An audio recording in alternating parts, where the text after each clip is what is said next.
Good evening, ladies and gentlemen. It's a pleasure and it's an honor that supply chain gets invited to IT forums. This was not the usual practice a few years back.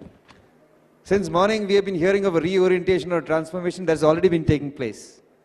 Earlier, it's just the front-end guys used to talk of customers. To the operations, IT, and supply chain also talks of customers. That is what the transformation has brought us today to where we are. Today entirely, if you look at since morning, the sessions that have been happening, there's a huge component of supply chain management, which is in this arena of transformation, when the customer has become center to everything. So before I start, I've taken down some definitions from Cambridge dictionary, just to read out what transformation actually means. So I read out transformation, a complete change in appearance or character of something or someone, especially if that thing or person is improved. In business terms, transformation happens from business from top to bottom, thinks and behaves differently. In business transformation, what Cambridge says is making fundamental changes to how business is conducted in order to help cope with shift in business environment. And what Garter says about supply chain transformation is, transformation means mobilizing people, process, product, technology to dramatically improve supply chain performance. So if you look at this, in each place, firstly, it is changing the same thing into something else. The basic component remains the same. But ultimately, what it transformed to, a caterpillar to a butterfly, is the same caterpillar that goes into a pupa and becomes a butterfly, but the component remaining the same. The input that goes inside and the output that comes outside, ultimately all aimed at improvement, and we're looking at transformation. So I open the panel with a question which I'm going to ask my panelist over here, is that what are the changes that we see in the market environment that necessitates that we undertake or we talk of the supply chain transformation? And what in your view should the supply chain be addressing to metamorphose itself into what is it that we want to see ourselves into? What is it that we want to transform ourselves into? So I'll start with Barry, who's already given a very educated talk, and to tell us that what in your view is you feel that supply chain should transform itself and why? Okay, thank you. So it's a really good question, because I think the first thing you've got to have is a vision of where you want to go. And we were very clear on that within John Lewis, which I hope came through in the presentation. I think in today's world, what we're trying to do, or what we've aimed to do, is come away from replenishment into fulfillment, actually take a customer focus, which we didn't have to have before within the supply chain. But I think more than that, there's two other things I'd add. And one is to do with stocks.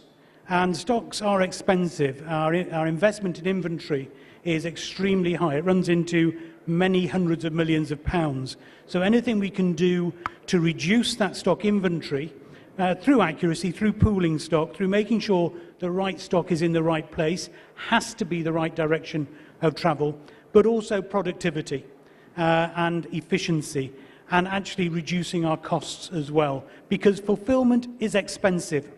And if more of our product is being fulfilled, we've got to look at how we address that. So John, you spoke of productivity, and you spoke of inventory, and you spoke of cost. So of these three, which are the areas you feel, I mean, all three of them are important, but how would you start the transformation process to address each of these elements? I think you can have all three within a vision. I think the vision has to be, where is the business going, and what is the business going to look like in the future as your starting point. So I don't think you have to do them exclusively. If you wanted me to put one to the forefront, it has to start with customer. It has to be with that fulfillment journey. It has to be with the focus, because that customer, as I tried to bring over it in what I said, they're not differentiating on the channel they're buying from. They expect from our business John Lewis service, whether it's fulfilled from our DC, whether they pick it off the shelf in a shop and go to a till, or whether it's delivered to their front door. So the customer has to come first, But in recognizing the costs involved in that, the other two have to follow. Dhrubil, may I ask you, see, Barry spoke of something between replenishment and fulfillment. There's a very subtle difference between the two. Now, it's a known fact that the focus has shifted from the product to experience and convenience. How does this fulfillment play this role? So as you know, Bruce mentioned, and all of us have been talking about, it's the entire supply chain is becoming more customer driven. When it becomes customer driven, customer wants to have a control on it, and when customer wants to have a control on it, the organization has to have a control on fulfillment.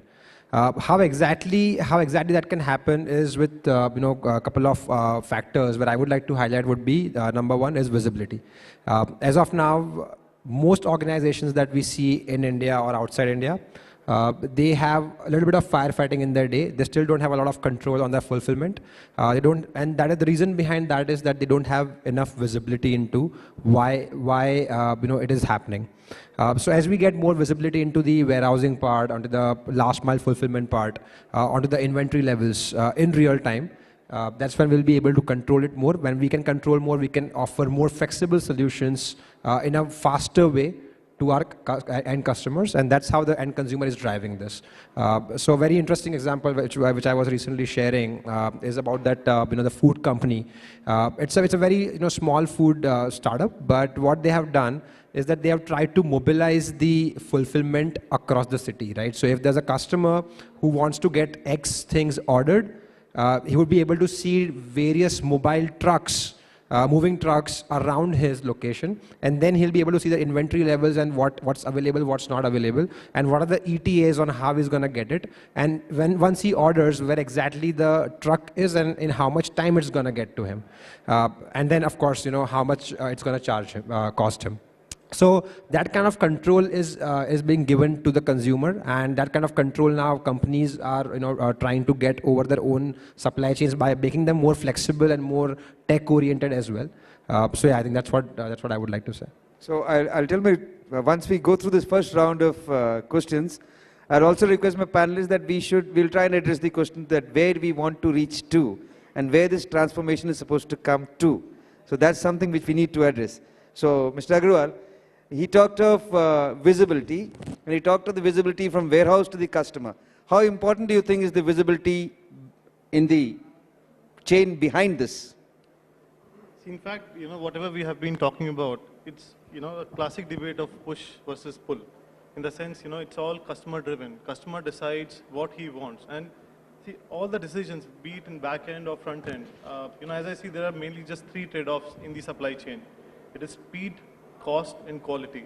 So, as Bruce also mentioned, it's very important that I should know what my business stands for, how do I position my different brands, and then accordingly, align the supply chain strategy in terms of finding a sweet spot between these three. Whether, I go for cost, wherein align the entire, nodes in the supply chain or all the processes to focus on cost, or is it quality, say something like Apple, which focuses completely on quality, then, cost and speed, could take a back seat. So accordingly, you need to decide, what am I going to focus on as a company, as a brand, and then align the front end as well as the back end. So unless and until we align the back end, I can't give the customer what he wants. See, just to give you an example, I would like to share, example of transformation, which I was a part of around, 5 years back. It's a very classical case of supply chain transformation, which, we did for Marico in India. Wherein, how did we change the entire supply chain or order fulfillment from a push to a pull model? So typically what happens in a FMCG company, there is a fixed, production planning for a month.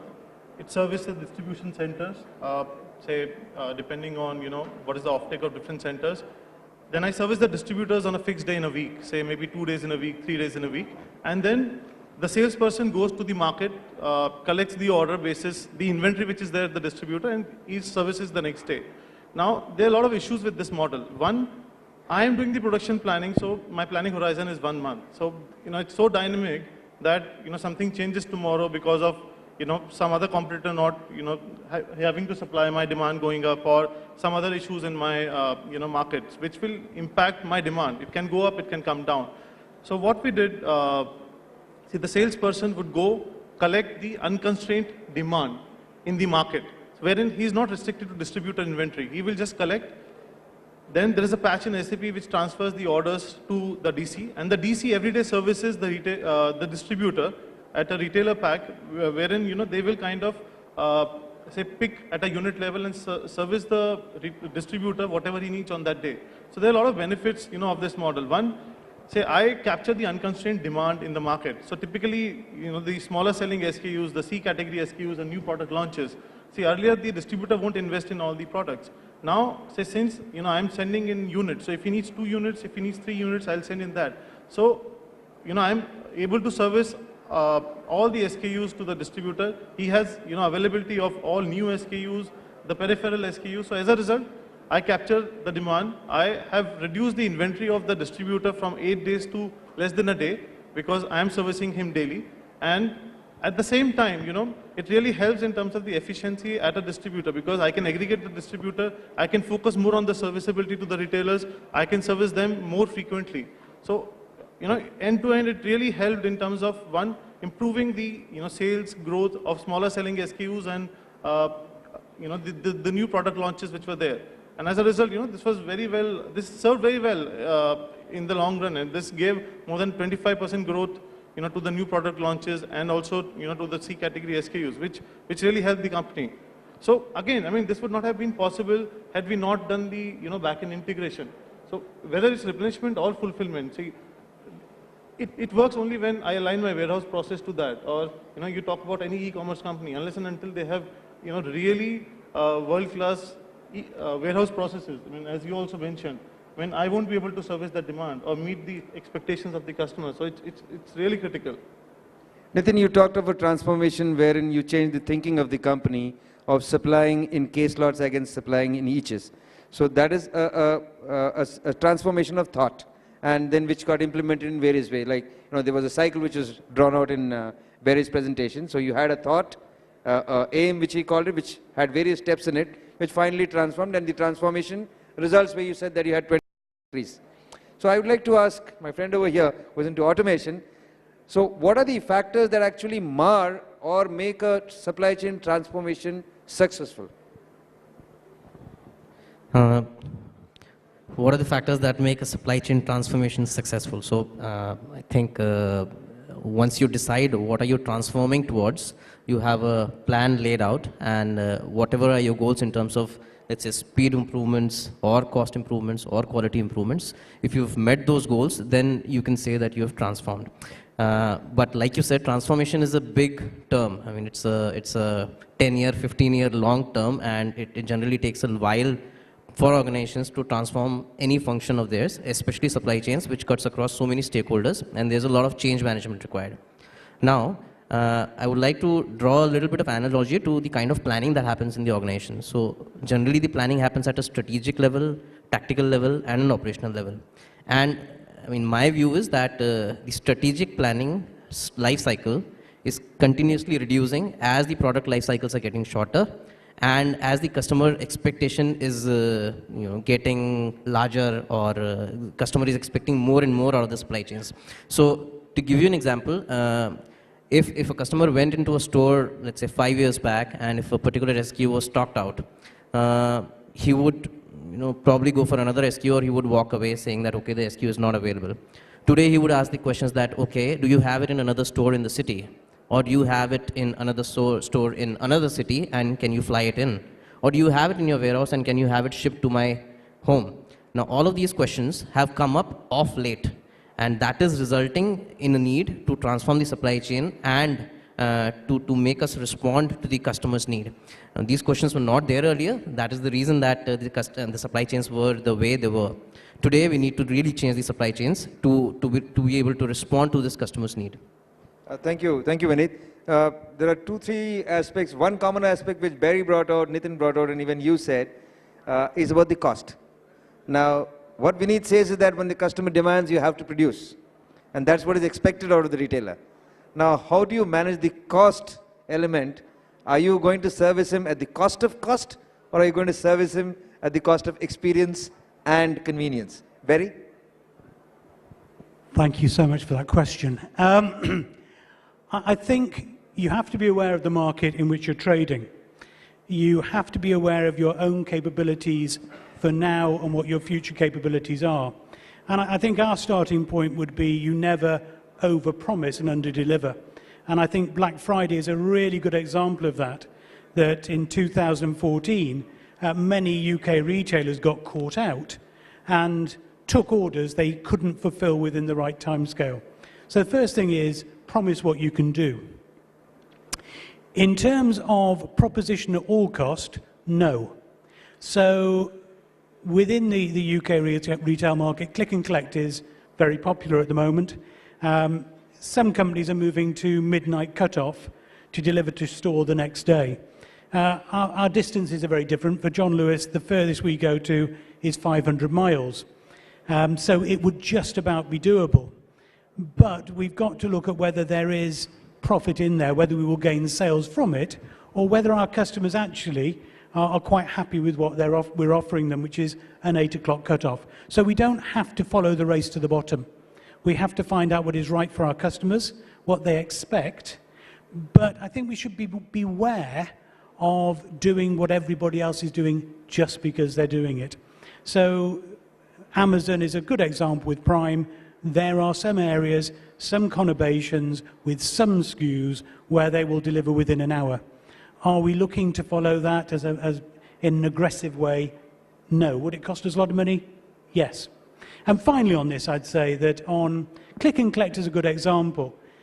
About a year ago, we did something in the UK which surprised a lot of people, and that is we introduced a charge for click and collect orders which are under £30, and it's a £2 charge. It's fairly nominal.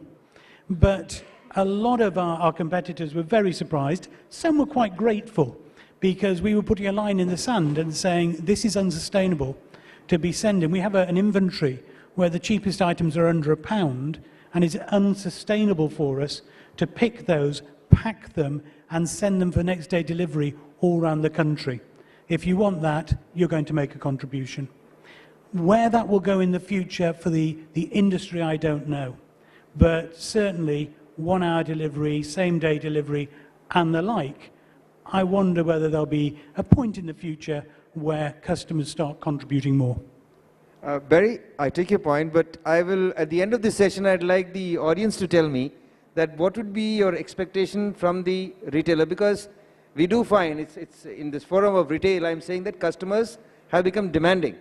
So how do you expect that the retailer will behave is something which I want you to think and tell me at the end of the session, that how do you expect the retailer to actually react to some requirement which the retailer feels may be unreasonable, but the customer demands. Customer is the king. How should the retailer react? So we'll leave it at that for some time. So we talked of change management. So in a supply chain transformation scenario, Dhruval, what do you think change management involves? So in the supply chain management, the question is, in supply chain management, how does the change management gonna work?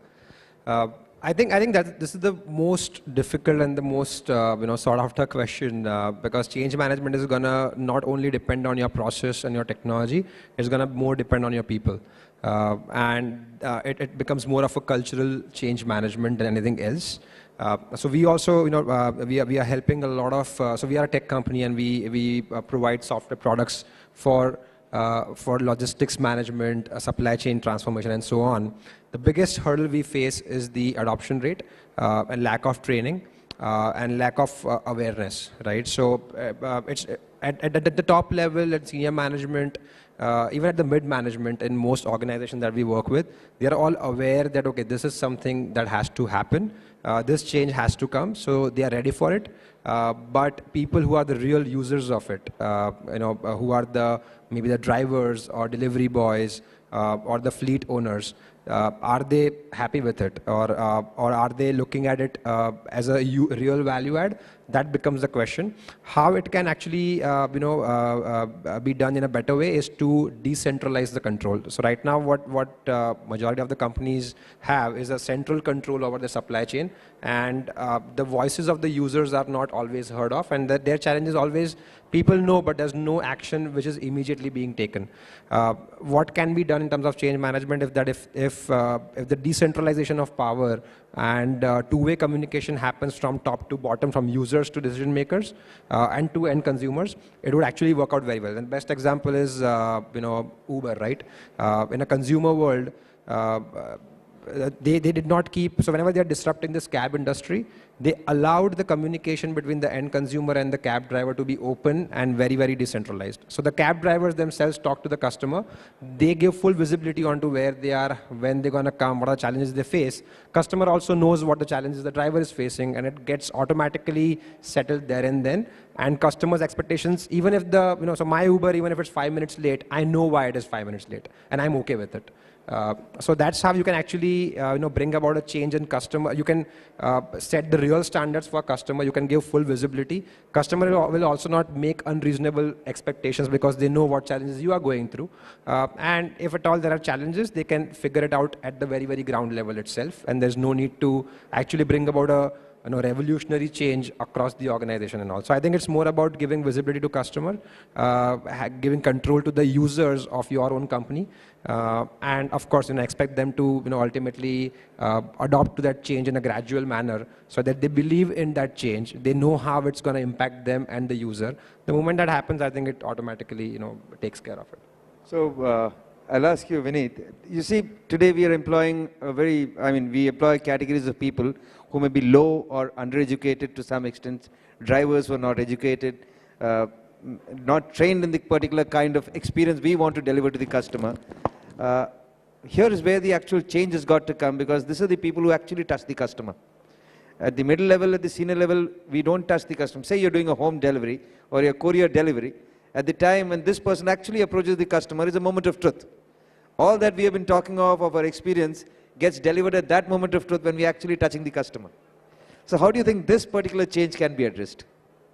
Very frankly, this last point or last touch point, my view is that just try and be consistent instead of trying to be over innovative or trying to get a competitive edge using this channel or this touch point, because the people that you're dealing with, there's only as much training and learning that you can imbibe, and it's better to be process driven and consistent in terms of your policies and seeing to it that they are getting executed instead of trying to turn it into a competitive advantage. I mean, that would be my view. Having said that, we are much better off than what we were 5 years back in terms of getting people like drivers or delivery boys or warehouse operators trained through various kind of platforms like maybe video training or multilingual kind of training, giving them more visual interfaces so that they can interact and understand the process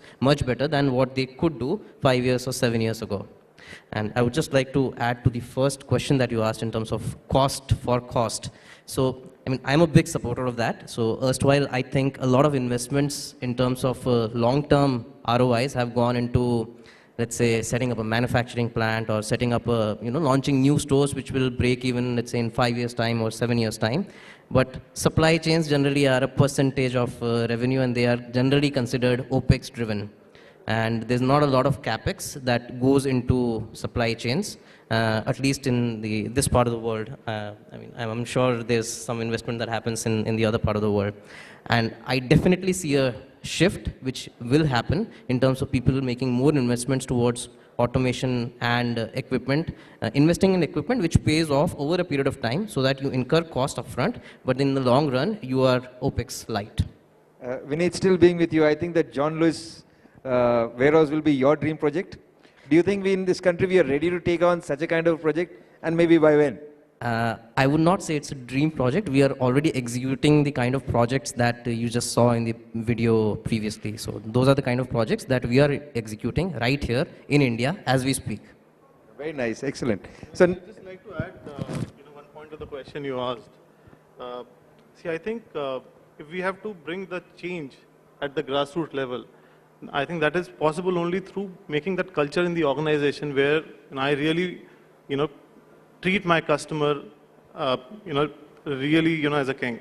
Wherein, see, you can see the difference. Like you go to a restaurant and there is something not there on the menu, but say you ask them for certain modifications or you ask for a specific dish, and some places you get a straight no, where they say no, this is not a, we don't make that, that's not our menu. In some places, they will say, the chef will come kind and customize the experience for you, and that's what you have to kind of embed in the entire organization, that we are there because of the customer. So you have to treat customer properly. I mean, there are a lot of places where you really have a rough experience with executives, and as you rightly said, I mean, you can't train them beyond a point because they have limitation in terms of their understanding, their education background. So beyond a point, you can't kind of imbibe them, and they also have to go with some organization policies. So it also depends on how are we kind of imbibing that culture and how are we kind of treating them and helping them manage these exceptions with the customers.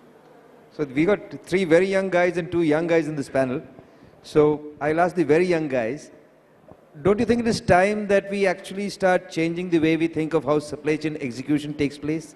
Don't you think it is time that we start putting more educated people in this role? Don't you think it's time that we pay them more and try and deliver the experience that we envision? Do you think that cost is going to be too high? Start with the youngest man, Dhruv. So in fact, we recently tried this experiment. So you must have heard a lot about heavy payments to Uber driver and delivery boys and so on, right? We also have a delivery vertical which is called Sprinter. And we allow anyone and everybody to come sign up on the platform, on the app, and become a delivery boy, right? So it's more of a crowdsourced delivery boy kind of a platform. Now what we observed is that yes, higher education and higher education and was one of the key factors, which was driving the customer experience directly, because the more educated delivery boys had a very, very good rating from the customer versus the delivery boys who were not really educated because they were rude to the customer, they were very impulsive on their pickups, they were not very consistent with their standards, or they were not reliable and all. But what we observed, that cost was not actually driving it. We tried to pay 5,000 rupees per month extra as an incentive to all those people who do X kind of performance, but still only the ones who were educated enough, they are the ones did better, not necessarily the ones which were paid higher. So I think it's not, for some reason that higher paying or higher salaries is not driving the change, but the people who were actually believing in the customer is king kind of concept, they were doing better. So you think that's an area for change that we need to think about? I think so, yes, because people who are more stable, who are more educated, they can probably do better. But again, it's an unsolved, it's a chicken and the egg problem, right? How would you educate people to do deliveries and drive trucks? Because nobody would be, they'll probably go for a white collar job. See, we are talking of supply chain being driven by customer. So the change which we are going to look for is for the customer, the supply chain to metamorphose itself or transform itself to serve the customer in the way the customer wants. So we are looking at that change. So Nitin, you got a comment on this?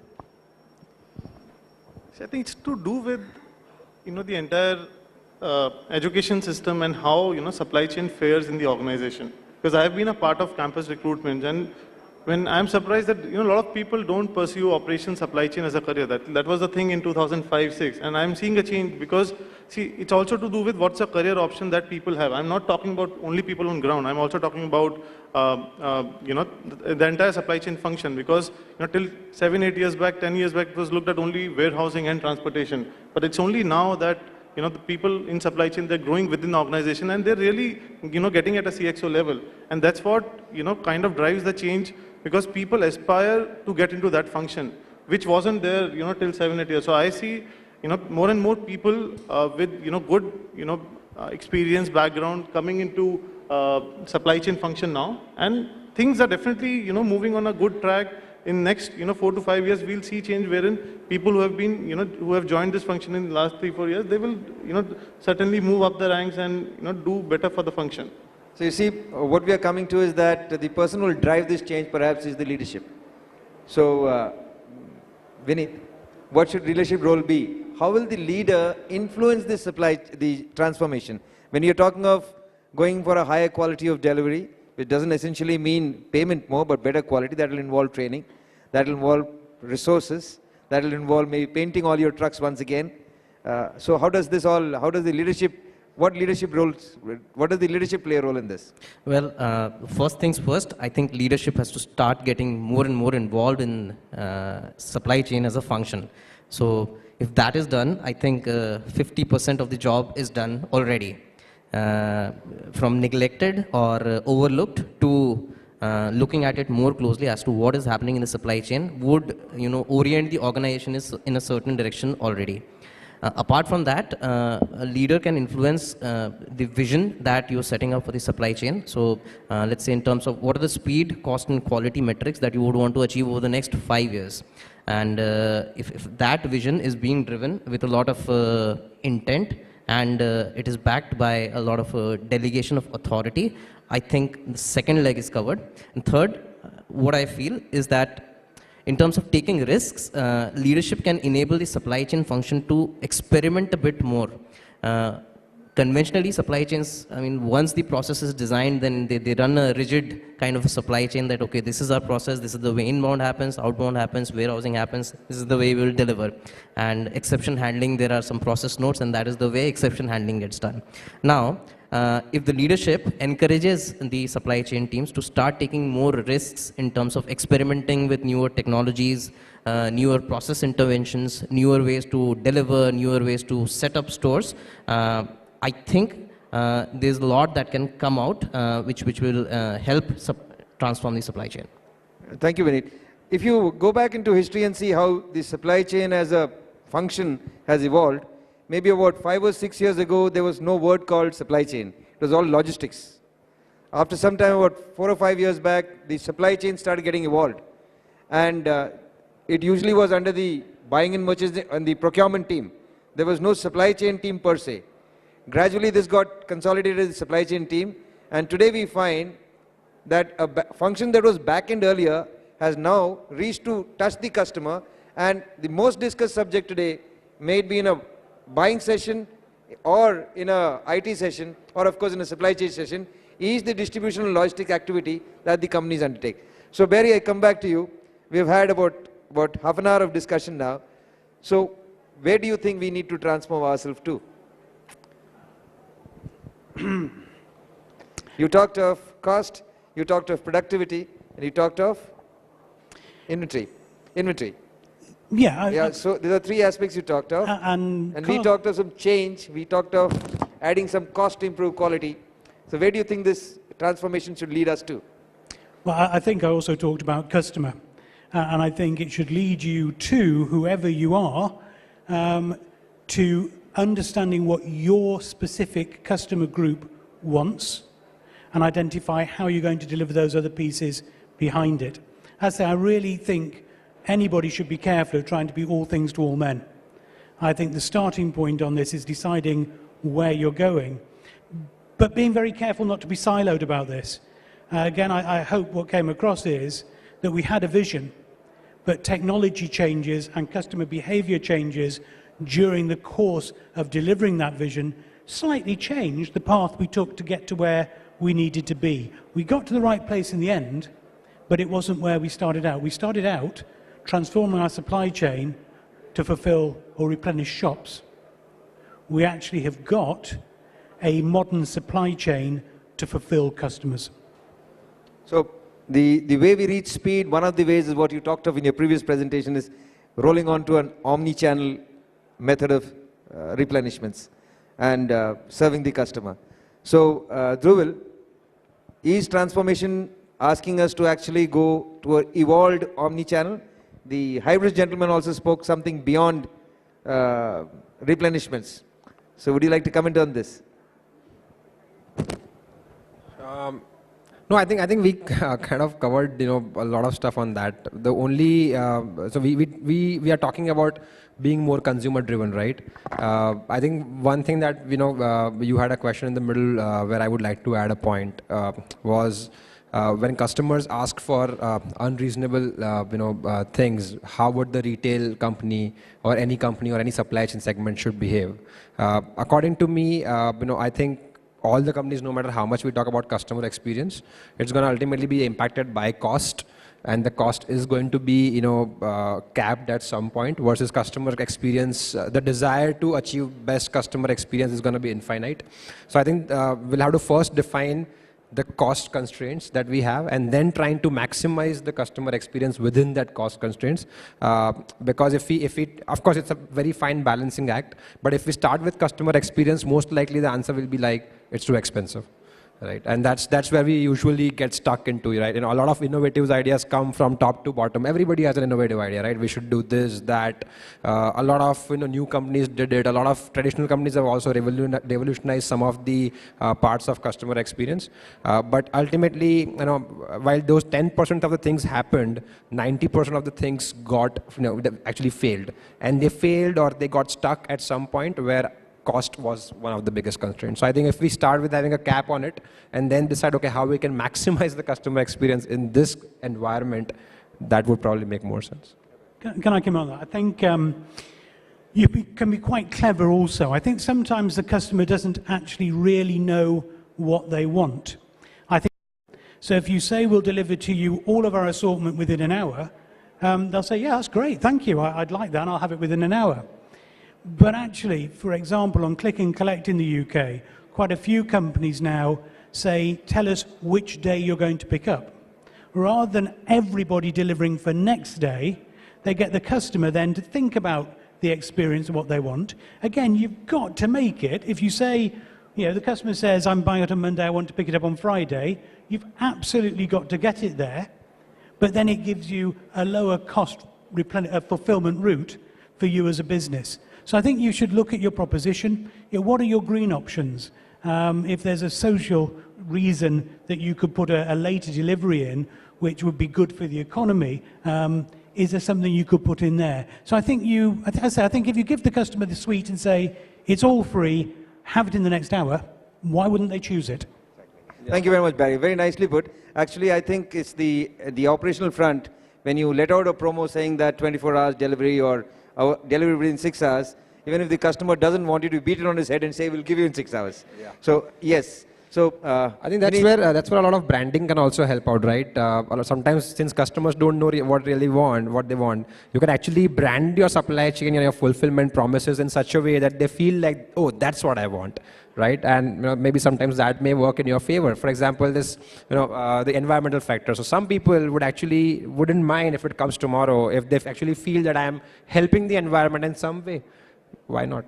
Well, so I have some first-hand experience. So when I worked at Jabong, so these were the kind of classic debates that went on the inside. That let's start with 24-hour delivery to 12-hour delivery, reaching down to 6-hour deliveries.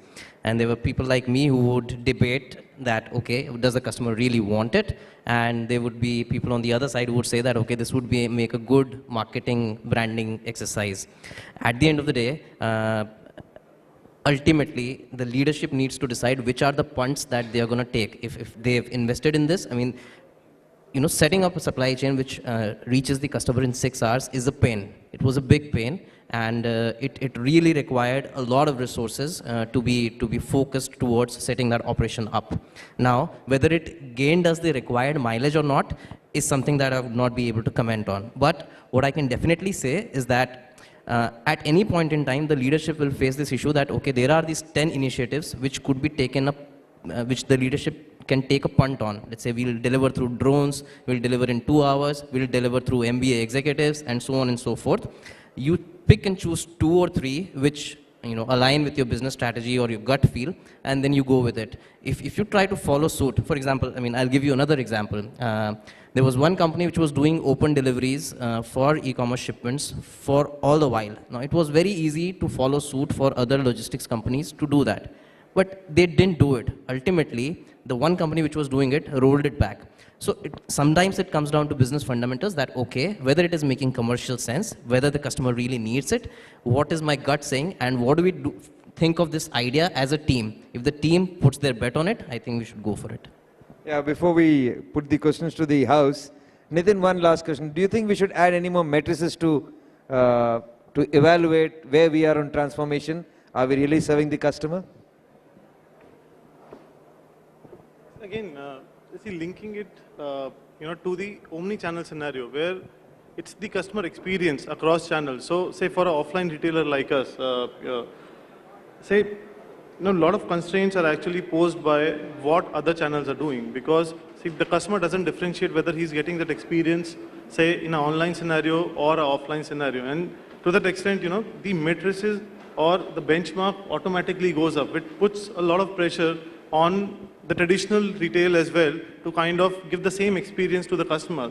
But as you rightly said, somewhere the management or the business has to take a call that this is what my business can afford, and beyond this, what is the elasticity of a demand? In some cases, it's a matter of kind of really changing the business context, wherein I won't survive if I don't give that kind of a service and transform myself.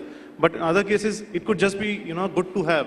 So it's very important to keep our eyes and ears open and understand what's good to have and what's really necessary for us to kind of provide to the customer, and then accordingly align the transformation, the matrices, and the benchmark to that. I have a supplementary point for at least supply chain metrics.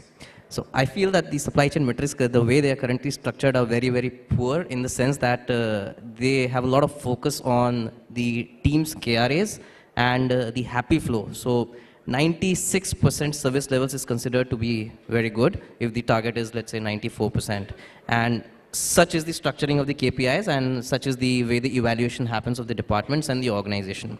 Now, my personal view is that things are getting more and more critical for the people that you could not service in time. The remaining 4%, 5% is where the focus should be, and where a lot of attention needs to be given, which I think is severely underlooked at this point. So from a matrix perspective, I think there is a need to flip around the way we are looking at the metrics and look at those 4%, 5% customers we are not able to service in time with the right quality much more closely than what we currently do. Thank you, panel. What is happening now is that the transformation which we're looking to reach to is to provide the customer the experience and the convenience to buy and return anywhere in the manner in which he chooses. May it be the courier delivery, through hand delivery to home, pick up, return at any point on the same, have pickup points, make him return. So those are the kind of areas where we need to transform ourselves to. So omni-channel has been talked of quite a lot, but there are not many people who are actually practicing omni-channel. Neither, I don't know of any big retailer who has actually adopted omni-channel as a wholesome software and has deployed it. We are providing convenience to customer to accept a product at the store or get a product return in any of his branches. But we have not yet reached the stage of omni-channel is what I feel. And I think that's where we should reach to provide the kind of experience and convenience that we want to deliver to the customer. So before I close the house, of course the coordinators told me that no questions to be taken, but I asked one view from the crowd. What do you think is, what do you expect of the retailer? To give you what you demand, or also put to you the constraint which the retailer has? Yes, sir. Could somebody give him a mic, please? Hello, check. When the customer asks for a delivery and you say that you will charge the customer, when you don't have the stock, it is the duty of the retailer to keep stock. And if he's going out of stock, the customer is helpless. He has to be delivered. So you have to pay for it. I don't think the customer has to pay for it. That's what my point of view is. All right. See, today the customer is you. Yeah. Every customer is you, and they are demanding. Yeah. If they walk into the store, they expect the retailer to serve you. Yeah. So that's something, again, as a change we need to take. And it's now for us to decide how we set up our processes to serve you the best the way you want. Thank you very much. Thank you very much, everybody.